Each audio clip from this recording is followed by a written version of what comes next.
El Instituto Mexicano del Seguro Social informó a la población derechohabiente que este miércoles y jueves ofrecerá atención médica en hospitalización, así como en los servicios de urgencias y en los módulos de atención respiratoria, para salvaguardar la salud de todos, informó su delegada, doctora Miriam Victoria Sánchez Castro. Dejarán de elaborar las oficinas administrativas, subdelegaciones, consulta externa de las unidades médicas, guarderías y centro de seguridad social.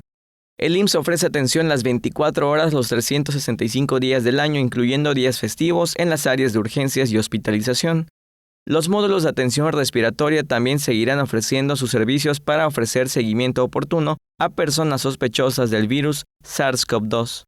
Pidió no bajar la guardia con la aplicación de las medidas preventivas en las fiestas patrias para romper cadenas de contagio de COVID-19 o cualquier otra situación de riesgo que ponga en peligro la salud o la vida. Teleyucatán te informa. Teleyucatán te informa, lunes a viernes 3 de la tarde. Síguenos.